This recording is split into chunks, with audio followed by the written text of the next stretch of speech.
prijatelj podkasta Olympus. I u ovoj epizodi imamo tu čast da ugostimo jednu od vodećih ličnosti u svetu psihoterapije, čoveka koji je već decenijama aktivan u ovom polju, koji je mnogo pisao, koji je prevođen na srpski jezik, to ćemo sve spomenuti. Samo bih za početak volao da odvojim trenutak da se zahvalim svima vama koji nas gledate, pratite, koji nam komentarišete, dajete nam predloge i sveukupno dajete nam inspiraciju. Posebno moram da se zahvalim ljudima koji nas podržavaju na Patreonu i na YouTube premiumu i oni koji njihovo zalaganje i posvećenost omogućavaju da ovaj podcast postoji. I naravno posebno zahvalnost za naše prijatelje iz Olympusa koji takođe podržavaju naš podcast i čine da nastavimo da radimo ovo što radimo sa toliko energije i ljubavi. E sad, pošto sam u najavi malo zagolicao maštu, reću vam da je naš gost dr. Ričarda Erskin, psiholog, psihoterapeut, čovek čija biografija je toliko impresivna da je teško čak i zapamtiti sve, neko ko je edukovan kao transakcione analitičar, kao psihoanalitičar, kao grupni terapeut, kao gestalt terapeut i čovek koji je na kraju sve to ogromno znanje koje ima, od svega toga je sintetisao nešto što zove integrativna psihoterapija ili integrativna transakcione analiza, nešto što uzima po neke stvari svega ovoga, ali takođe je i celina koja je sama za sebe i koju će nam dr. Erskin pričati. Pre nego što ga uvedemo u razgovor, ja bih volao da kažem da su 3 knjige dr. Erskina prevedene na srpski jezik. Knjiga je Integrativna psihoterapija na delu, gde imate nekoliko, odnosno veći broj opisanih studija slučaja psihoterapije, da vidite kako ta integrativna terapija zapravo deluje, rana emocionalna konfuzija, koja se bavi razumevanjem graničnog poremećaja, granične organizacije ličnosti i knjiga o kojoj ćemo danas najviše pričati. U pitanju je knjiga Povlačenje tišine usamljenost, da pogledate da vidite, knjiga koja se bavi razumevanjem i terapijom šizoidnog procesa, nešto o čemu do sada nismo pričali, tako da smo se zato odlučili da dr. Erskin i ja o tome danas pričamo. Dr. Erskin, thank you very much for coming into our show. For starters, could you tell us a little bit about what did draw you into psychotherapy at all? Well, thank you, Michael.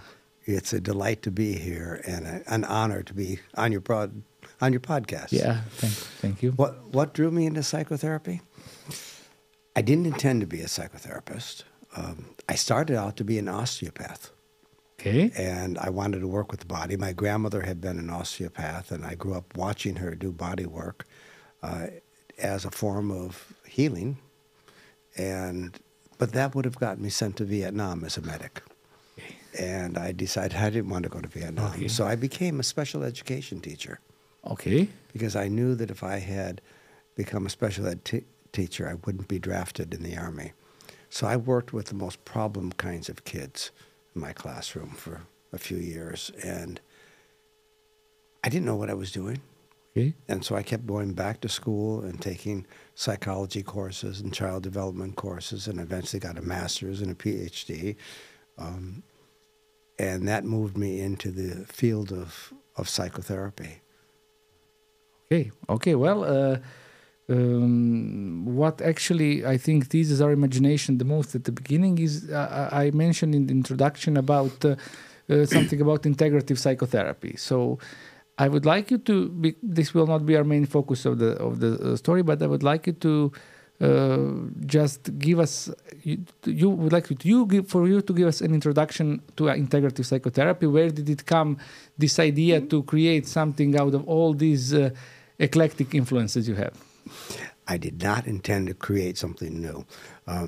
What happened, in 1972, I was a new professor at the University of Illinois, and I had to teach this seminar for PhD and advanced master's students. At that time, I was very interested in transactional analysis. So I said to my dean, I'm going to teach TA. He said, no, you can't do that. So a week later, I went back and said, all right, I'm going to teach Gestalt therapy. He said, no, none of this crying and screaming kind of therapy. So I was in supervision at that time, and I mentioned to my supervisor, I've got this problem. And he said, it's simple.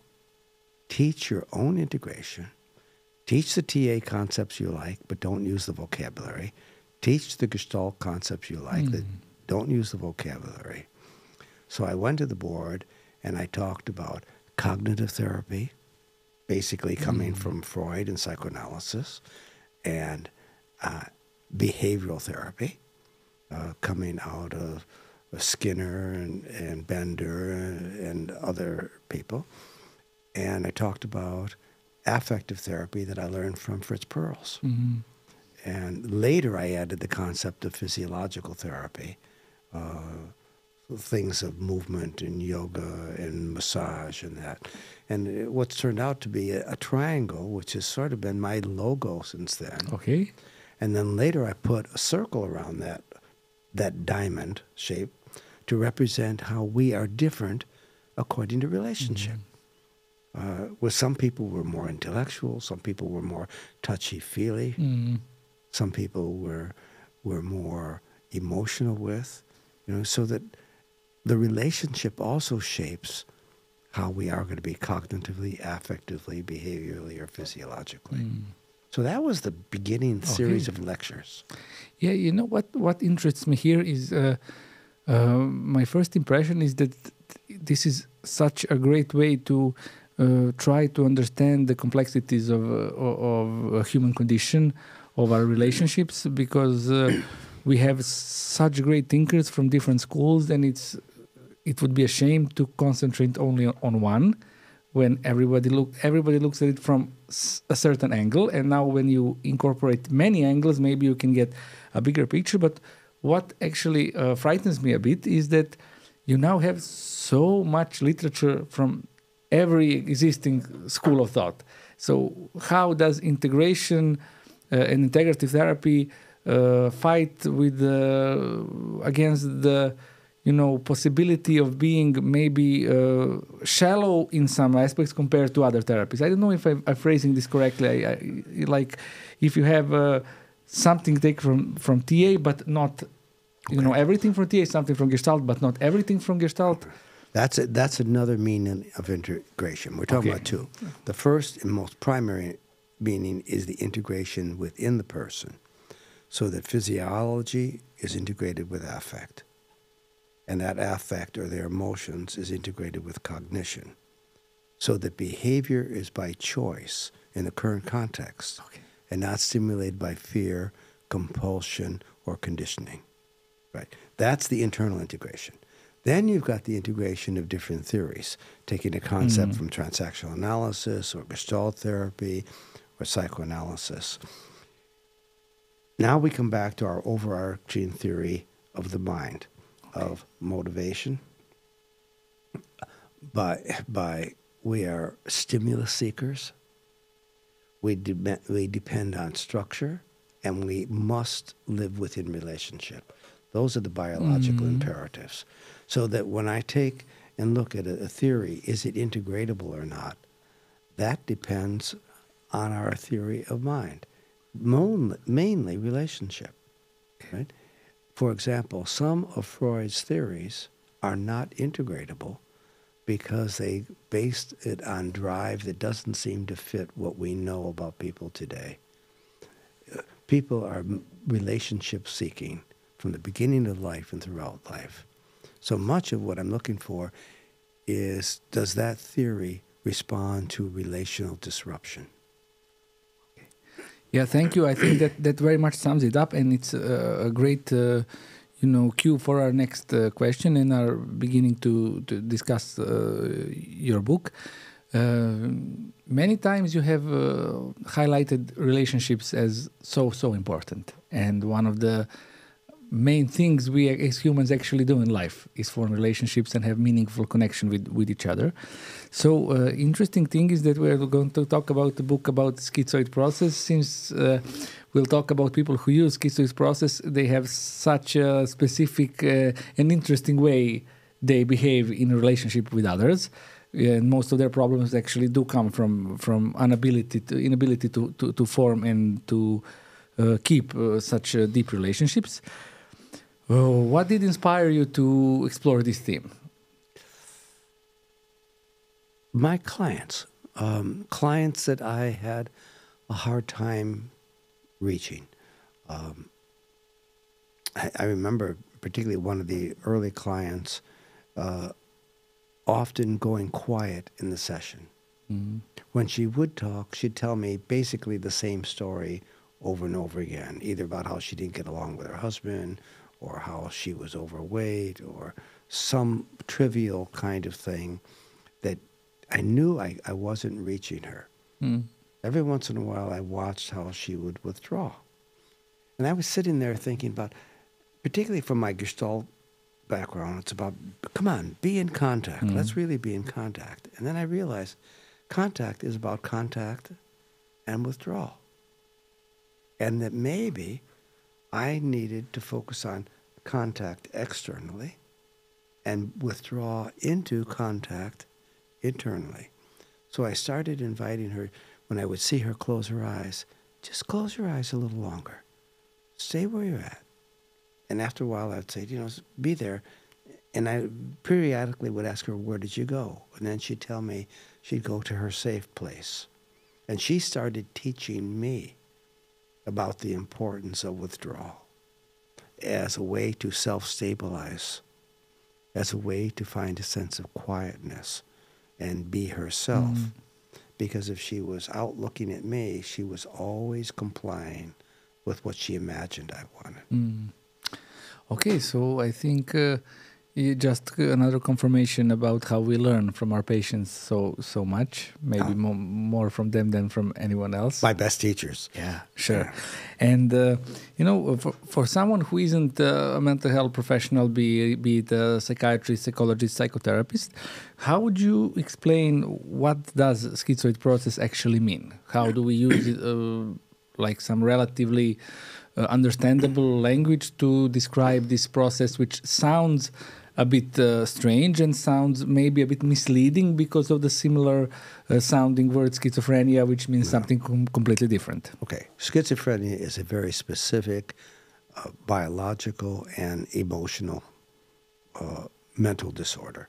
We're not talking here about a diagnosis of schizoid personality disorder or schizophrenia. We're talking about the process of splitting. Schizoid is a Greek word meaning scissors. So it's like you had a big piece of cloth and you cut it with the scissors. That's a schizoid. And so it's splitting the sense of self. I think the term originated by clients talking about, I feel split inside. The most common split, which the TA therapists often talked about, the difference between an adapted child and natural child, is that split between being authentic and vital and really present, and then putting on a facade to know how to get along. Kids certainly have to learn to do some of that in order to go to school. Yeah. Right? And now what I'm concerned about is the client who lives their life that way, more split off from what's authentic in them and living an external role. That's many of the clients come into psychotherapy. So that's that first split. Yeah, so we have, when they split, they have two selves, which you call, I think I read the Serbian version, so maybe I won't get the exact words, but you call it the vital and vulnerable self, the self that is hidden, what you call the authentic self, some of our deep needs, wants, emotions, and the facade is called sociable self. The social self. The social vital and vulnerable self and the social self. And that doesn't mean that they're split all the time. They might go home and be with their partner and can be quite vital and open, but on the job, they hide that and they put on a mask. And how does that mask look? I understand that it can be, there's great possible variations and that mask doesn't have to look the same. Someone can look withdrawn from the world and maybe live a life of a loner and not interact, but some clients, as you've seen, actually do have that social self, which is very well adapted. And the social self is actually quite adapted. In fact, probably you and I are both relying on some of our social self here as we talk on this program. It's about how people get along in the world. what I wanted to know is this is actually, we're going to get quite a bit technical here, but I really feel we should mention it for once. You wrote in your book that there can be many splits, or not just that one split. So how does that happen? Why? And can you just explain it to us a bit? How can persons split themselves even after this original split? Yeah. There's a process that happens in child development called introjection. Right? This is the unconscious identification with the feelings or the thoughts of the significant caretakers, like mother or father, that occur in the absence of need-fulfilling contact. So when you've got a deficit in the relationship between child and parent, and that child's needs are not being met, it's like there's a vacuum.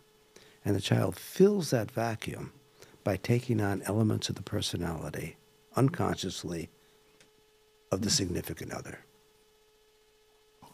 After a while, that becomes such a part of self that it's split off.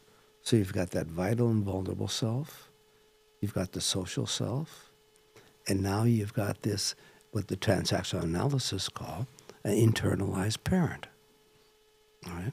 Or what Freud called the superego, which puts pressure on that vital and vulnerable self to constantly adapt and be the social self.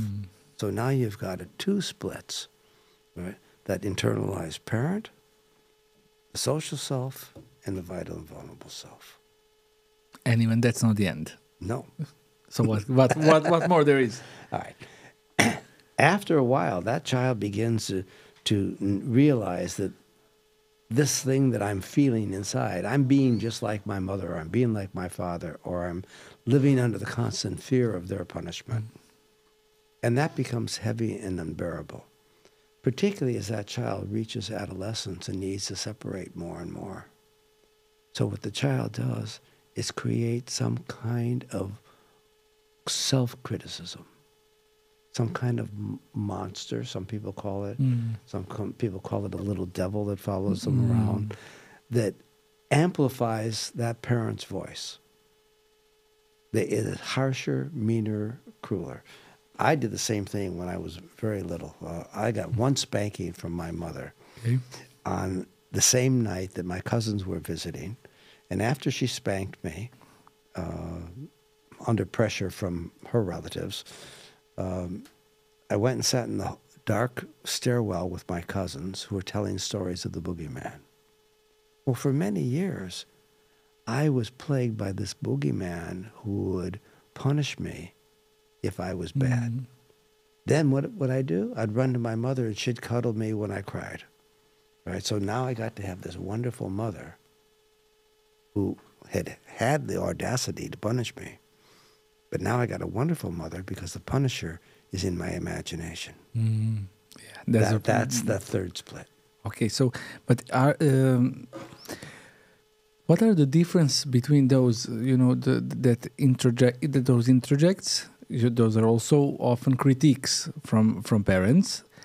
Are there in any way different the way we interject parents' critiques and those self-critiques that the monster does? Are they different in intensity, in the type of critiques they... Yeah, the self-generated criticism is more lethal, more omnipresent, more always a shadow following around.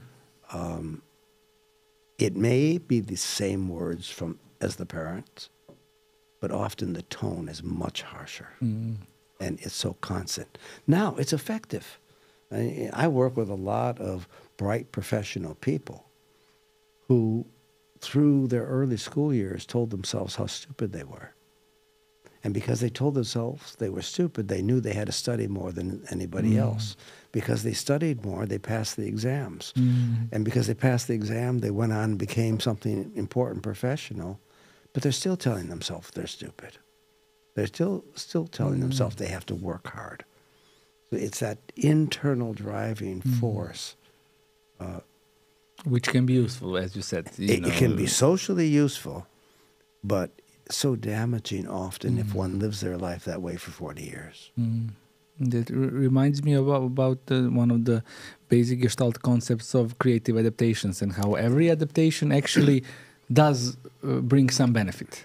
And maybe sometimes it's even the best adaptation in a current situation, but it's a problem if it's fixed and then the conditions change. We are a different place in life, but we still live with the same adaptations. I love that concept of created adaptation, but we're talking about more than adaptation. We're talking about accommodation. Now, Piaget makes a distinction between adaptation. All right, you want me to have a cup of coffee with you? I'm happy to do that. It doesn't cost me anything of my soul.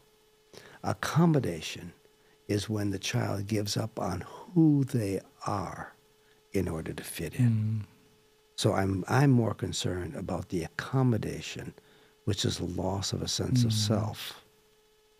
Adaptation is socially acceptable, in fact, even socially necessary.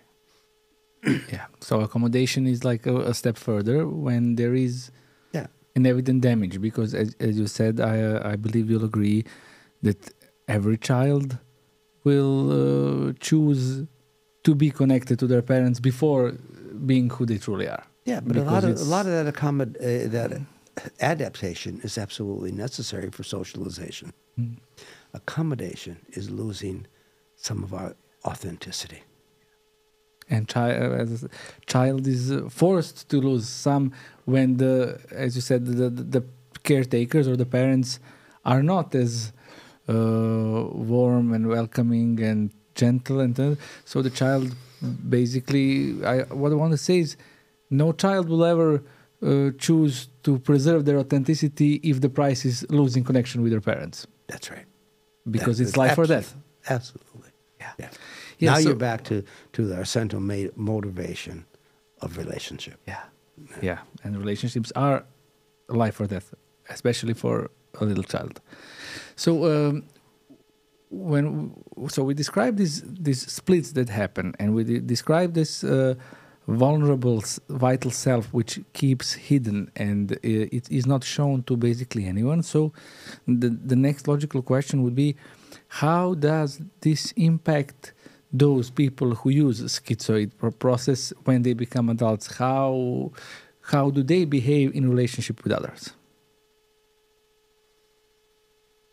If they are in that social self, they make nice coworkers. They're cooperative. They're easy to get along with. Or they may be the angry coworker who gets a lot of attention by messing up and creating trouble. I don't think I'm answering your question, though. No, but okay. I asked you how do they behave in relationships as adults? In most of the ways that we see. Okay. It's sort of what you see is what you get. Then the question is, who's underneath that?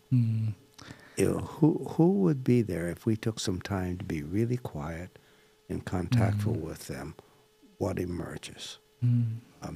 And in many of the clients that I wrote about in this book, withdrawal, silence, and loneliness, are quite lonely. They're hidden into a withdrawn place that they have to retreat to. It's their inner quiet place, their safe place. The problem with that inner quiet and safe place is if they stay there long enough, they start to get really lonely. So they're driven out into a social world out of loneliness, and they're driven back into hiding out of fear. And they're constantly switching between the two. Yes, yeah. That constantly might be every few minutes, or that constant switching might be every couple of days. But they're never quite satisfied, I'd say, if they can't show their true and vital selves to another. That's right. Yeah. And that's what we try to create in the safety of our psychotherapy room. We try to create that safe environment then that vital self can really be expressed. Sometimes with no words at all. Okay, so as you said, there's this. I saw it labeled as the schizoid dilemma. This problem where they are driven to meet people out of loneliness and then afraid to let someone close, so they withdraw, and then they are in some kind of, as you said, it's like a dance. Yeah. You know. I mean, the easiest one to see is the woman client I have who is longing for a real partner. But she'll date somebody 2 or 3 times maximum, and she dismisses him, and on to the next, and on to the next. He's never right to fill that emptiness she has. But what can fill that emptiness? That's what I think we do in the psychotherapy, is looking at how that emptiness has been there since she was a little girl. That emptiness that was there as she was afraid of her mother's touch. She dreaded her mother giving her a bath. She probably even dreaded the diaper changing. At least that's what she's speculating. She just has always dreaded her mother's touch. And yet, as we know, children long for that quality of touch. So there you've got that longing and that desire and the dread that it's uncomfortable. So what you're and saying... she enacted that with the men in her life. Yeah, so in therapy, what we do is we try to fulfill those unmet needs in some other way. Is that how would you describe it? Or because yes. we cannot give her mother's touch. Now you're right there. Yes and no. All right. We cannot fulfill what was not satisfied as a child. However, we can fulfill her adult relational needs. Right. So that, but we may not. For example, the client who 2 minutes before the end of the session says, "Oh, I've got something else important to tell you," and I've got somebody waiting next, I have to say, "No, I can't satisfy that. However, I know it's important, so let's begin with that next time. I'm recognizing the need, I'm responding to the need, but I'm not satisfying it." Right? If, however, I had the time, I'd say, "I'd be glad to sit and listen to you longer." Right? That would be satisfying an adult need. We cannot satisfy the needs that happened 25 years ago and were never satisfied then. But then my concern is, what did that child do 25 years ago to compensate when those relational needs were not being satisfied? And how did she compensate and use that same compensation today so that today's relational needs are not being met? So the goal is, if I'm hearing you correctly, is to become aware of those mechanisms of compensation, to understand them, and now maybe to try to shut them off now in our adult life so that we can have relationships that are new and that are not following the same pattern. When you say understanding, one thinks often of intellectual understanding, of comprehension. I'm thinking also of emotional expression or physical movement, and not just a cognitive understanding, but a real sense of ownership of that experience. Okay. Now, when I'm talking about relational needs, I'm talking about a whole series of needs that we've come up with in our research at the Institute for Integrative Psychotherapy. Could you share with us those basic relational needs? Very basically, for security in relationship, we need to be able to be in relationship with someone who we know is not going to hit us, who's not going to demean us, they're not going to put us down, they're not going to shame and humiliate us. And we all need to be in those kinds of relationships, from infancy all the way to our deathbed. The need for validation, to know that what you think, what you feel, has some validity. And for me not to say, "Oh, that's stupid," or "That's not important," but to be accepted by the other person as your way of making sense of the world has a valid basis, particularly since it is your context. Then the need to rely on somebody. We all need somebody who we can look up to, who is older, wiser, stronger, that provides us some kind of protection. I mean, when I teach this, I have a picture of a little kid crossing the street and holding a father's hand. You know, that kind of protection. Those of us who are in this profession go to supervision as a way to have somebody who is wiser to help us with our work. Then the need to be in the presence of somebody who has a shared experience, you know, so that you don't have to tell everything because the other person knows it by their own experience. I was doing a group recently, and one woman, late 40s, picks up a piece of cardboard notebook and starts fanning herself. And I see all the other women her age in the room just nod their head. Nobody said anything. But they had a sisterhood right away about understanding menopause. You know, that's that shared experience. Then it's the need for self-definition. You know, to be able to define ourselves. It's a need that you have probably by doing this podcast. My need also by telling you my ideas. Then there's the need to make an impact. So you got self-definition and the need to make an impact on the other person. And then the seventh need is the need for to have the other person initiate, to have the other person reach out and be interested in who you are. And the eighth need is the need to express love. Now, if you notice, number 8 is the need to express love, and nowhere in that list did I say there's the need to receive love. Do you know why? Why? If security, to rely on someone, self-definition, to make an impact is all satisfied, a person feels love. Now, we don't have time here today, but that's a marvelous schema for doing couples therapy. Yeah. That was really good story about shared experience with the woman and her, you know, fanning herself. It immediately made me try to remember some of the moments where I felt the same, you know, that kind of understanding in silence. And I think maybe going to cinema is similar, you know, when they have a nice intimate room with maybe 30 people watching, and there's a movie and they all cry and when lights go on and they all look at each other and nobody knows anybody, but there's something collective that's been experienced. I've had that just recently, listening to the news of what's happening on our shared anger about what's going on politically. Sure. We don't lack in that, for sure.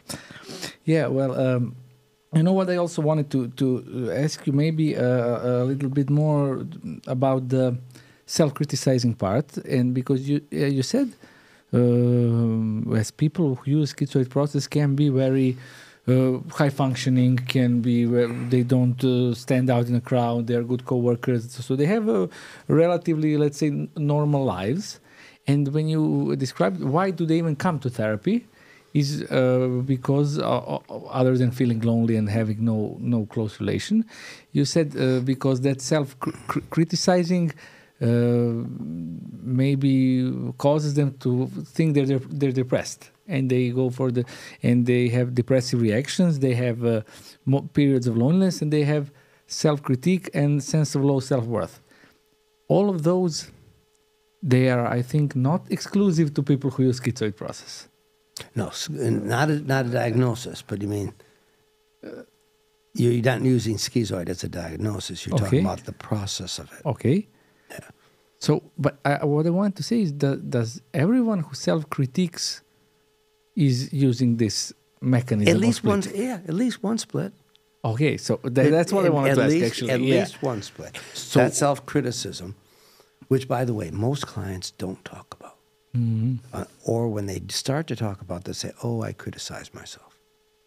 I say, what's the criticism? Oh, I don't know. I just criticize myself. And it takes a long time to pull that criticism out. And finally, after a while, I get to hear them say, well, I'm lazy, I'm crazy, or something's wrong with me, or I'm always a loser. I start hearing that in their own voice. And then I want to hear it louder. I want to hear it with the volume they hear it. So I'm often encouraging, come on, do that criticism out loud. And what is the effect of the criticism? What happens to you inside when you hear that criticism? Now, I want to hear it there in their own voice. And every once in a while, it'll switch into another voice. And then they're back into listening to the parent that's in their head or the teacher that's in their head. As I work with that internal criticism, I want to focus on what is the function of it.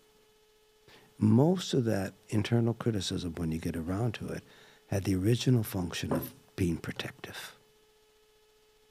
And I want them to realize the function before we focus on changing it. Yeah, well, as you said, everyone who self-critiques uses at least that one split, and that's basically everyone self-critiques in one way or another, I think. And what I want to say is that you mentioned that there is a whole, as you said, the schizoid process is not a diagnosis, but there's a whole schizoid spectrum. So that's what I want you to comment on. You mentioned that there's a schizoid style of personality as something that's the most on the mild side. You have schizoid pattern and schizoid disorder. So how would you help us differentiate between those? Schizoid disorder, I can pick them up in the first session or so. How? Their withdrawal, their sense that I'm just talking past a screen, that they are on behind a plexiglass, like what we put up at the time of COVID, and they're behind that plexiglass, and I can't really reach the soul in them. We can't have that heart-to-heart connection, but I know there's somebody back there, but I can't find them. They often talk about withdrawal. There may be even long periods of silence right in that first interview. In the book, I wrote a case about Alan. About that's Alan. what I wanted to ask you. Alan is definitely a disorder. Alan was definitely a disorder. He's a changed man, but was definitely a disorder. Spent a lot of his time alone. Spent a lot of his time in fantasy world. I don't want to lose the story for people by telling you too much about what happened to him, but he lived quite a fantasy life. But he was deeply lonely and didn't even realize how lonely he was. And that's part of that schizoid process. So you have the disorder. Then you have other clients who tend to, people would say, oh, she's shy, or she's an introvert. Right? But it's more than shy and introvert. It's that they can only handle people for so long. I have a friend who's quite a social friend, but if she were to come to dinner, by the time we finish dessert, she's up and ready to go. That's about all she can handle of being social. And she lives alone, and she'll go back into her own little, a lonely world to get restabilized. Schizoid style is that it's the same as the others, but not as intense. So the frequency, the intensity, the duration, the amount of fear with it is much less. And now that's harder. Those are the clients that most therapists overlook. Right? They don't see that's the need for that schizoid withdrawal and an understanding of what happened earlier in life that withdrawing became so important as a way to self-stabilize, because they could not rely on the parental stabilization. Mm-hmm. So I like to use the word stabilize because that's what we heard about a few times, that with withdrawing and being alone and in their safe place actually has a stabilizing effect for them. At least temporarily. Yeah.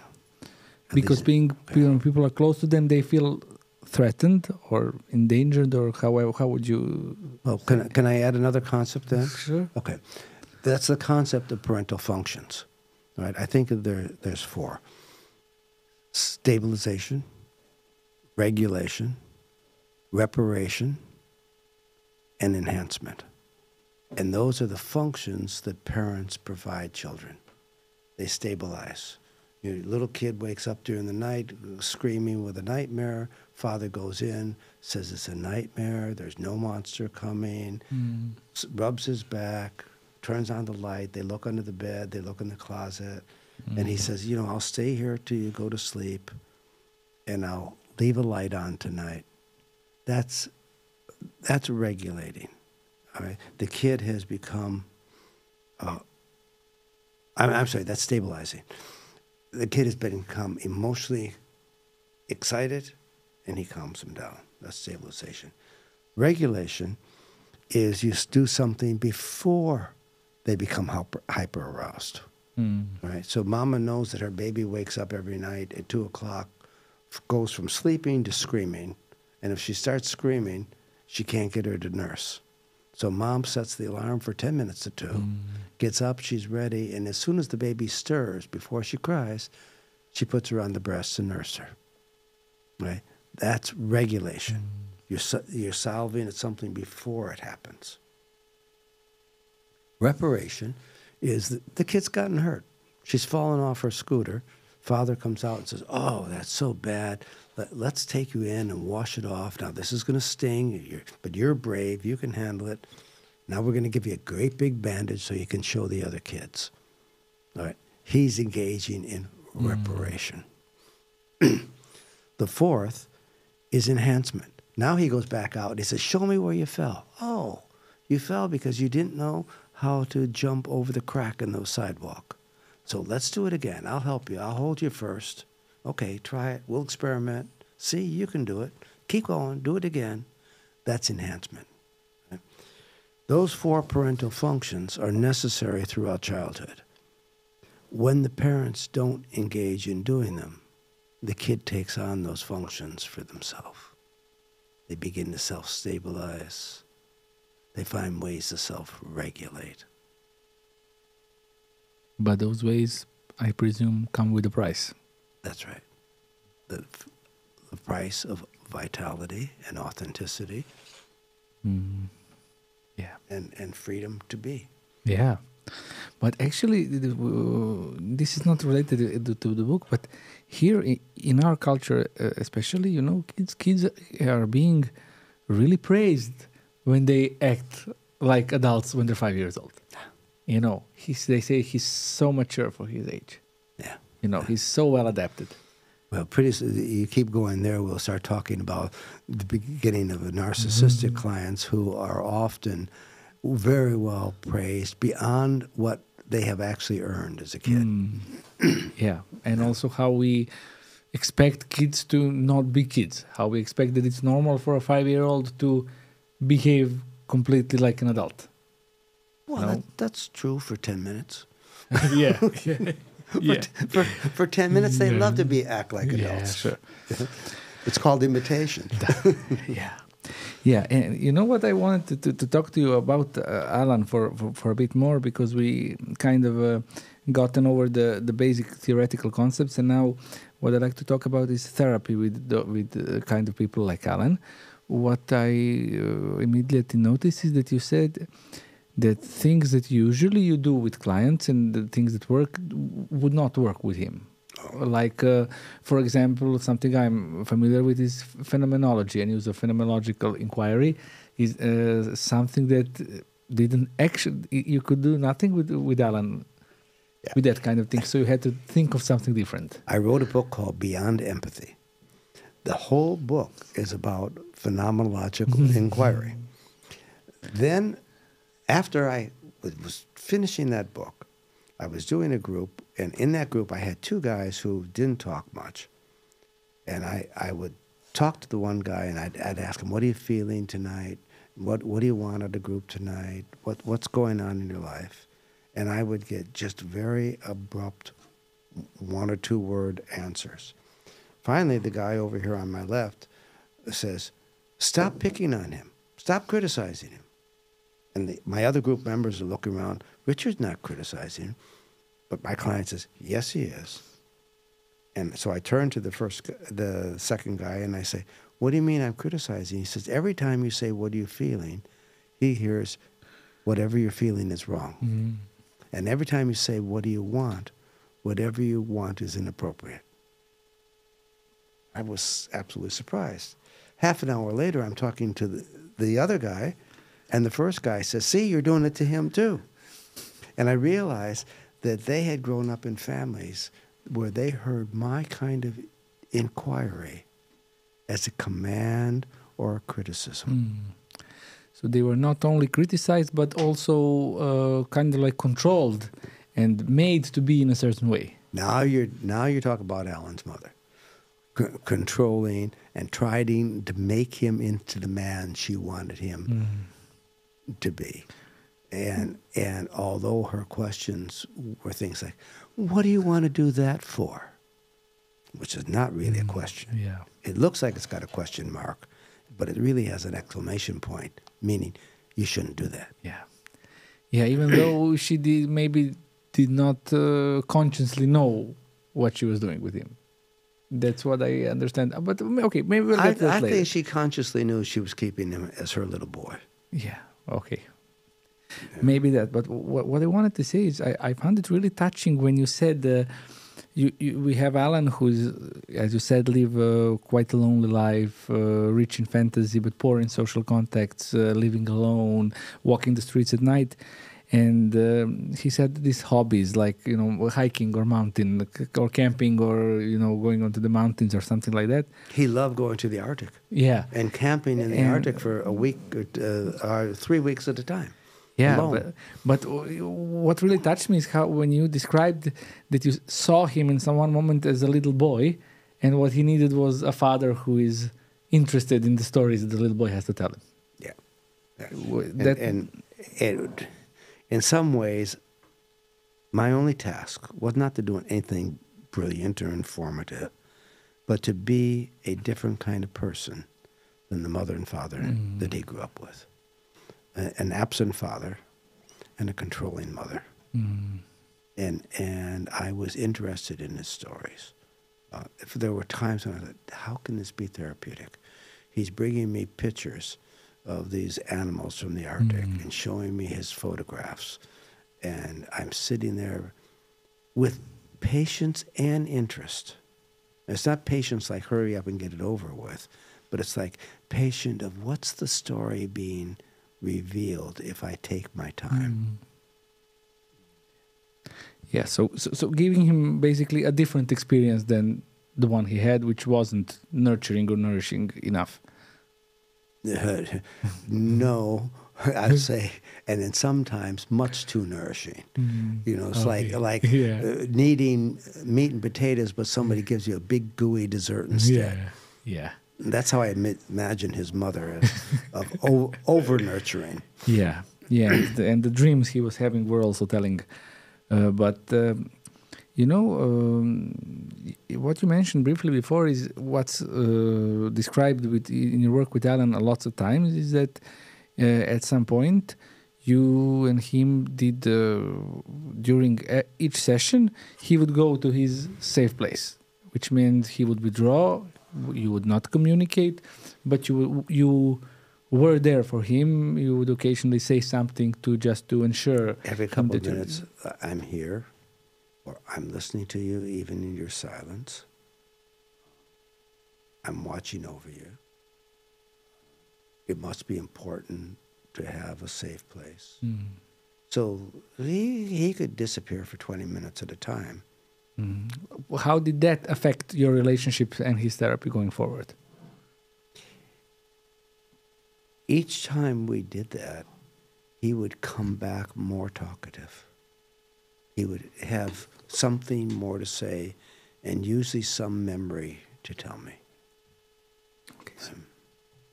So it was kind of something that would help him stabilize, and then he would be more stimulated to share with you.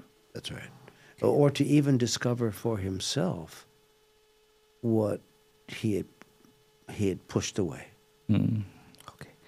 So as you said, we won't give in too much information, because we want people to read the book and find out the story. But what I also found very insightful was the patience.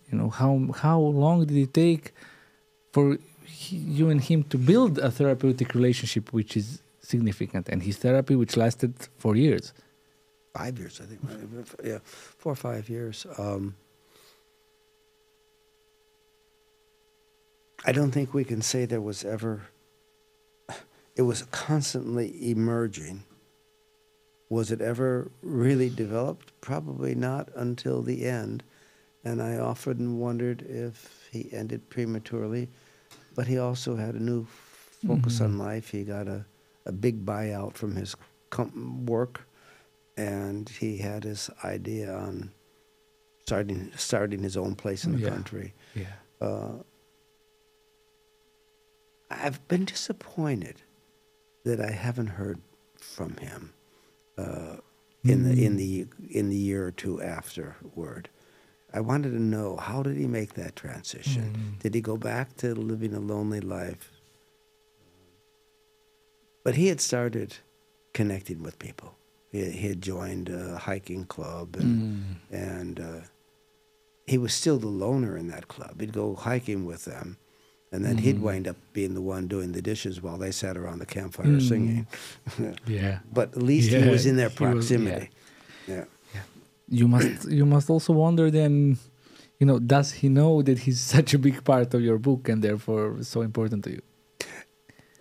That I know about in terms of having a release. I don't think he knows about the book. He knows about the article I was writing. Okay. Yeah. Okay. I don't know if he's still alive, because that was many years ago. Okay. So another case I wanted to talk to you about, it's a bit less detailed than the Alan one, was the story of Louise.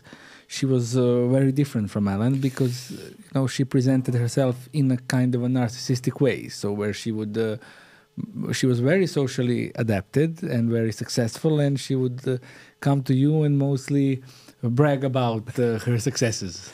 Brag and show off the amount of money she was wearing in terms of all the name brands. So how did the idea that there was maybe some kind of a schizoid adaptation underneath that narcissism, how did it catch on? I think the little allusions now and then to her loneliness, the allusions that in spite of all the things that she had, nothing seemed to be fulfilling. One success after another, one accolade after another. And as she would look in the mirror and be afraid of her aging and unable to attract people to her, I think she came more and more in touch with how she also withdrew from people. She could put on this social facade. And she was quite charming. I think she was the kind of person we'd all probably enjoy going to dinner with for the first hour. Yeah. But after she dominated 3 hours of a dinner, she was too much. Yeah, and the turning point in her therapy was actually by accident. You describe how she was caught in a snowstorm, and that made her be vulnerable in front of you. And I'm just amazed by how such a breakthrough can happen by such accidents. Amazing, yeah, and she was a lonely little girl inside. Okay. Yeah. So the narcissistic adaptation that comes together with this schizoid splitting that's underneath is. Do you find it happening? Have you seen it more times, or was it just one-off? It happens with my borderline clients. some people who major presentation is being obsessive, but they are all alone in their obsession. In fact, they use the obsession to fulfill that loneliness. And so we're talking about a process that affects many people if they had no diagnosis at all or in a variety of diagnoses. It's just a different orientation to understanding people from a relational perspective. Yeah. I think it's understanding. It's interesting because it's such a contrast when someone reads Alan's story and reads Louise's. They are, externally quite different. But some of the things you did with them were very similar in a way that similar things were healing for them. I did much, much more with Louise the years leading up to that rainstorm experience. Dealing with the narcissism and following a lot of things I've learned from Heinz Kohut in psychoanalysis and the intersubjective psychoanalysts about working with narcissism in terms of getting into their frame of reference and valuing and appreciating their frame of reference and the consistent empathy as before you start talking about their psychodynamics. Yeah, well, I'm sure we could talk hours and hours about narcissism and dealing with them. But you know what I'd like to ask you now is something about, we take social context here. And I mentioned to you the book by Eleanor Greenberg, which I liked very much. And one of the things she writes in that book is it's focused on borderline, narcissistic, and schizoid personality adaptations. So she said, in the past couple of decades, or even 5 or 6 decades, you had the 60s and the 70s, she calls the age of borderline, because of the hippie movement, the liberated sexuality, the non-conformity in living. She said, it's an environment where a borderline wouldn't stick out as much as in some other context. And then in 80s and 90s, she calls it the age of narcissism because of the, financial boom, yuppies, and that's the dominated aesthetic of that era, where narcissist adaptation... The writer Thomas Wolfe also referred to the 90s as the age of narcissism. Yeah. Absolutely. So if you read Bonfire of the Vanities, that book is a good example. Okay, we'll add it in the description so people can. How did you say it was called? Bonfire of the Vanities. Okay, it's an example of the narcissism of that time. Yeah. So it's an age where there was the narcissistic adaptation was somehow encouraged. And what's interesting, that is something that it was very logical to me. But what was surprising to me when I read it a couple of years ago is, she says that the 21st century or the beginning of the 21st century up until now is the schizoid period because of the online communication, because of less face-to-face time, because of conditions allowing contact from a greater distance and more safety. It's an interesting way to label the decades. Would we then say that our current decade is the age of authoritarianism? Quite possibly so. Yeah. Yeah. Maybe we'll have to wait another 10 years to look back. For someone to explain it. But I was thinking about how you mentioned the need for safety and for withdrawing, and how this digital world, the online world we live in, actually makes those things much more, be at your hand. You can talk to someone online, meet someone, but you can always withdraw whenever you want. You can never meet them face to face. They can never touch you. It's all conditions that allow for a greater distance. I can put on a facade. Yeah, putting on a facade. Nobody ever has to know what's authentic with me. Yeah. I'm in control with how I respond, particularly if I'm doing online dating. Yeah. You've got a little button over there. Yeah. That says bullshit. Yeah. All right. That should be on every online dating computer. But there isn't, because you can say whatever you want online. Yeah. Nobody has to know your real name, how you look like. And let's not talk about how you really feel and what you really want. That's the important point. Very seldom do people have a safe enough relationship that they can really talk about how they feel, that they can be fully vulnerable and still be appreciated by the other. And that's what I try to build in the therapy. What I've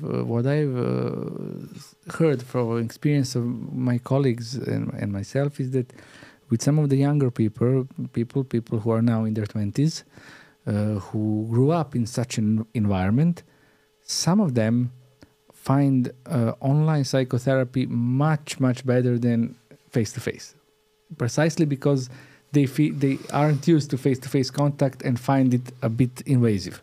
I need that face-to-face. I need to be in the same room to feel the vibrations from the other person. Yeah. I can do it online, but there's something missing. Yeah, I agree with you completely. That's I am my generation is like somewhere in between.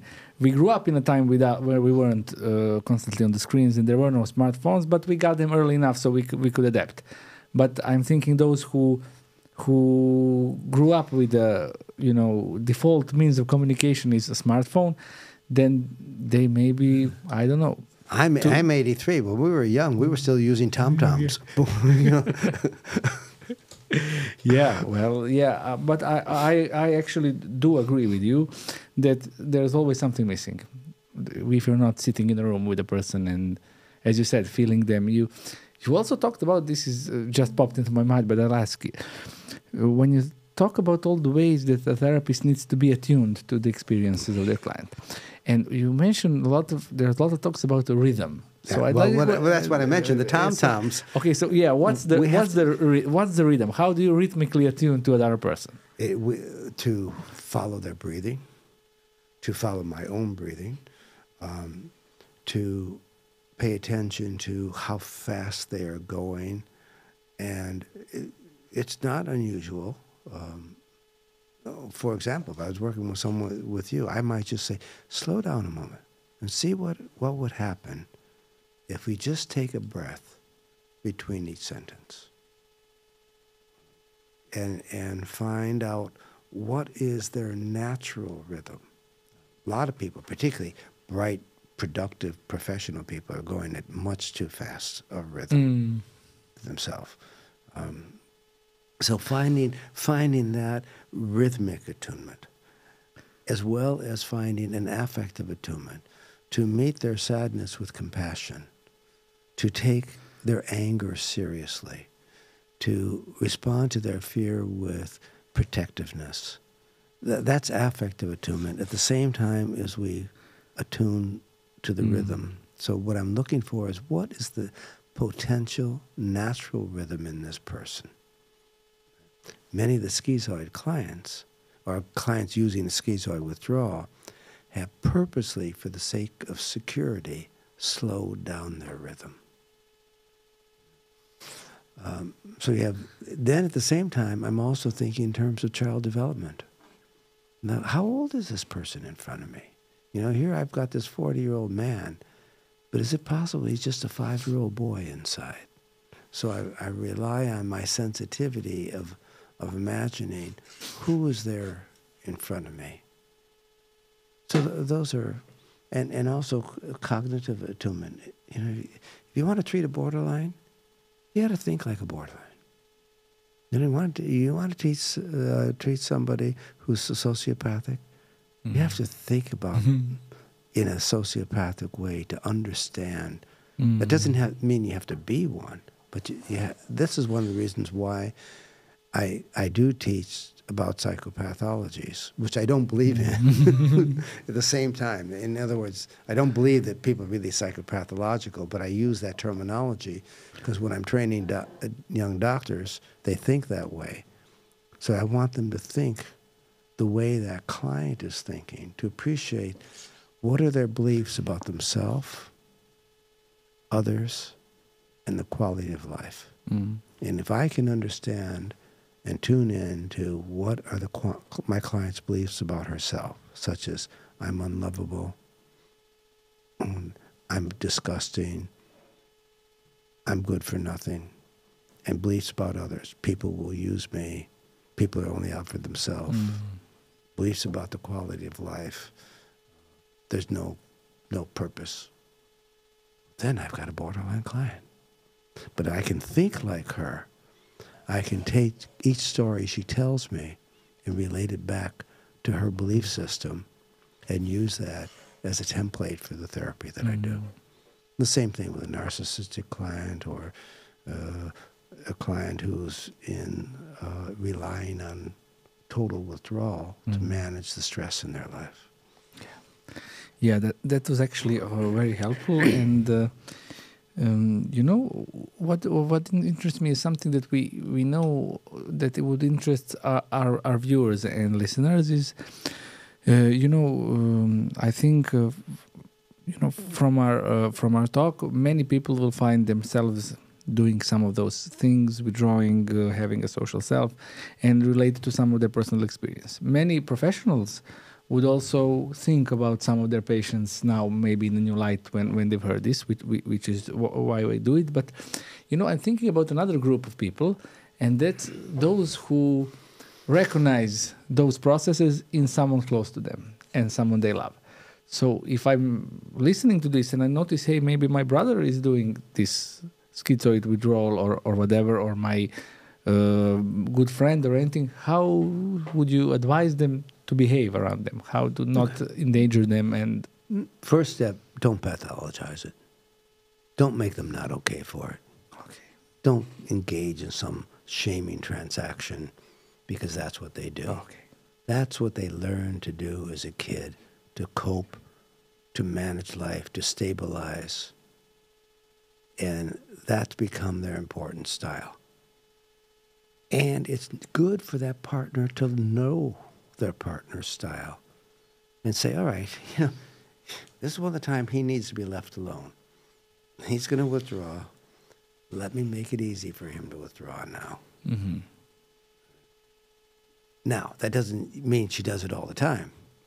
But she might also come back and say, look, you can withdraw then, but I need you before dinner. You can withdraw after dinner. Yeah. All right. Yeah, okay, so we can discuss, negotiate with it. That's right. The same thing if I've got a partner who's with a borderline client who knows she's going to escalate and make it into a big fight. And he might learn to say to her, if we keep going here, we're going to have a fight. So let's both, you and I, sit down in separate rooms for 5 minutes and think about what we really need from each other before we have a fight. Teaching little skills like that is part of what I often do when I have a couple come to therapy. Or I teach them about the attachment pattern of the other. You've got one person who's got an anxious attachment pattern and she's clinging and she always needs somebody to be close. The other partner has a more avoidant attachment pattern, and the more she clings, the more he pulls away. And so I want to teach him how he's got to come closer when she's clingy, and I want to teach her how she needs to back off so he doesn't pull away, and to teach them about and appreciate the different style. And now you've actually reminded me of something which I planned to talk about, but we didn't. And that's when you talk about attachment in the people who use this schizoid process, you mention isolated attachment as something new, that it's not. What's the difference between isolated and avoidant? The etiology, they may look the same on the surface. Avoidant attachment is usually when the child has grown up with the experience that no matter what I do, my needs aren't going to be met. So the easiest thing to do is not to have any needs. Mm-hmm. If I can't depend on mom and dad, then all I can do is depend on myself. So I avoid any closeness, any dependency. In fact, I probably even become disdainful of my need for a relationship. That's a avoidant. The isolated attachment pattern is I need someone to be there, but that someone becomes invasive. that invasiveness is overwhelming, and I can't handle it. It's too much. You know, it's. Have you ever had a partner who just is too much, too much affection, and you want to say, back off? Yeah. All right? Yeah. And that's what. And that's how they perceive others most of the time. That's right. Yeah. Yeah.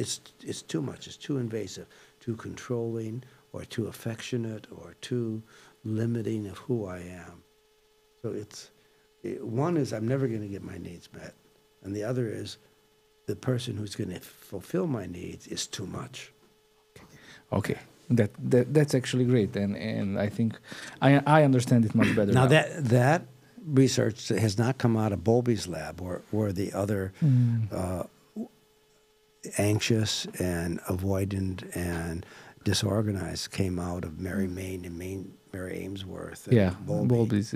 This was come from the Institute for Integrative Psychotherapy in New York, and the work that Mary O'Reilly Knapp and I did together. Okay, so it was working with several schizoid clients. So that is an attachment style which is closely connected to schizoid. Yeah, and remember, the Bowlby lab came up with those 4. We added a 5th one. Yeah. There might be half a dozen others. Yeah. I mean, depending how, this is just a taxonomy. It's not a representation of reality. Yeah, sure. Who knows how many more? You once said, I watched an interview when you said, when you were talking about those 8 relational needs, you mentioned, you also said maybe there are some more which we didn't discover just yet. Maybe someone will do a research and find even more. Or Gregor Zeltz in Slovenia did a research project taking my 8 relational needs and said, no, there's only 5. Okay. But I think the problem was in how he wrote his questionnaire. Okay. I think if he had written the questionnaire different, he'd find these 8. Okay. And maybe he would find there's 15.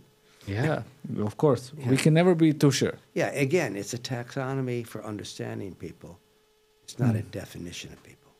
Yeah, of course.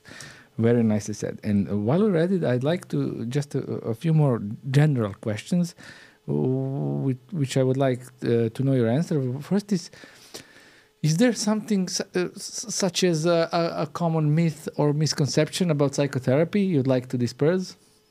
Something that maybe annoys you when people... It's for crazy people. Oh, okay. that idea that psychotherapy is for crazy.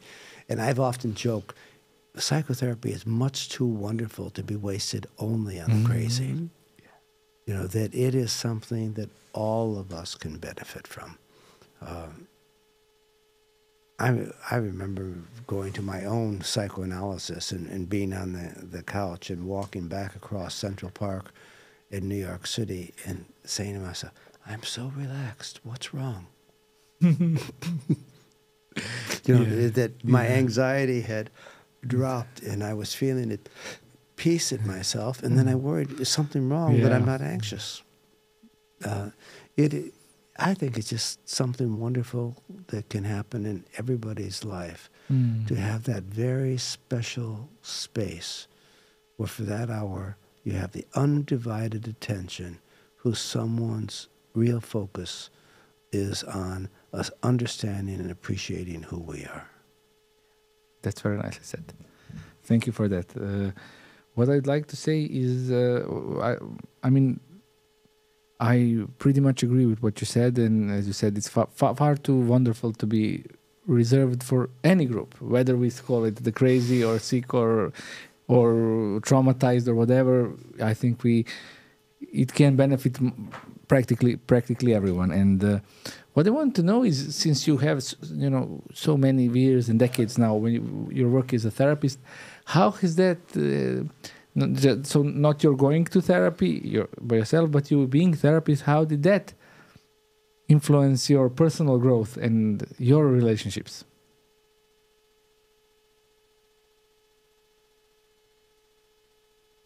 In my personal life, I stay away from toxic people. I try to live pretty simply, which includes taking time to both study professionally.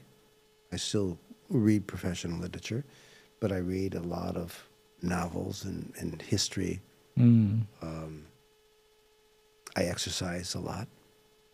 I go to Pilates a couple times a week. I'm on my bicycle a few hours every week. I walk the stairs rather than elevators if I can. I try to get in 10,000 steps a day. That kind of exercise. I have a pretty wonderful relationship with my kids, my grown kids and grandkids. I like to drink good wine at the end of the day. That's about it. Simple pleasures of life. Yeah. I think it's such a wonderful hearing this message from you, who spent your whole life trying to understand people and helping people live a more fulfilled life. When you say, well, the secret isn't some crazy complex thing. We don't need to shoot for the stars. It's okay to have a simple life and be satisfied. And I've written a lot since I moved to Vancouver 15 years ago. I built an office. I saw one patient. The first week I opened that office, and a week later she quit. She said it's too expensive. I didn't have any other patients, and I decided I'm turning this into a writing studio. I've always said I wanted to write. So I have spent the time writing, and what I write about is if I have a story to tell. This book, Withdrawal, Silence, and Loneliness, were stories about those three people. I wanted to tell those stories because I wanted to share something that I learned from my clients that I had never learned from reading literature or anybody who was teaching me about psychotherapy. Yeah. That book is my own. The same thing with the book Early Affect Confusion, about the relational psychotherapy borderline client. That is what I learned from my clients. Have you ever considered writing a novel and going into fiction? I have, and I don't have an ending. Okay.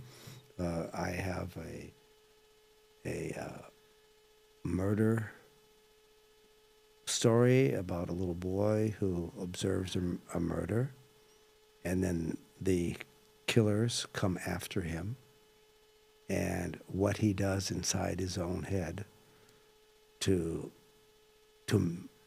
manage the threat that they're coming to get him. But I don't have a good ending. Okay. Sounds interesting. We hope you get it so we can get it. I just, the question just came to me. You said you said you write a lot. You said you read a lot of novels. I think the world will be interesting to hear a Ričarda Erskina novel. Thank you.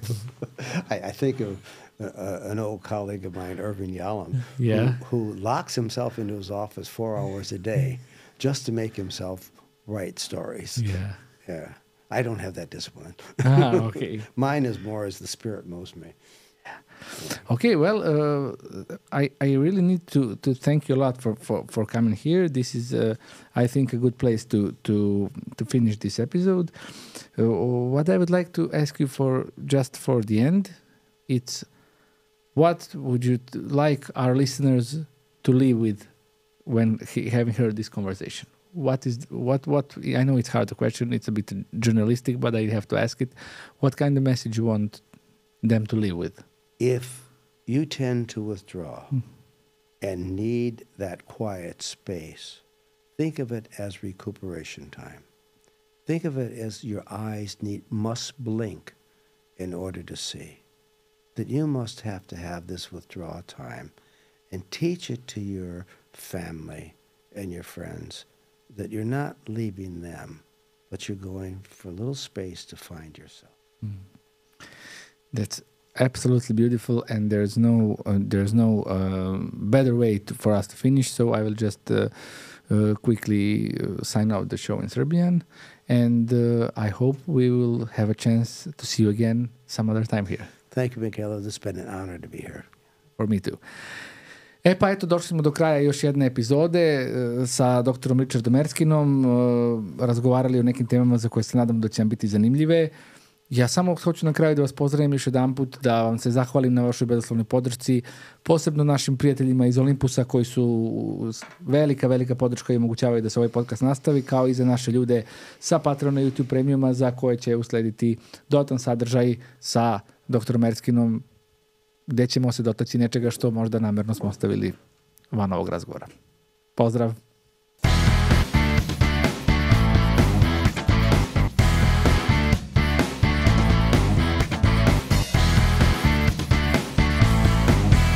Prijatelj podkasta Olympus.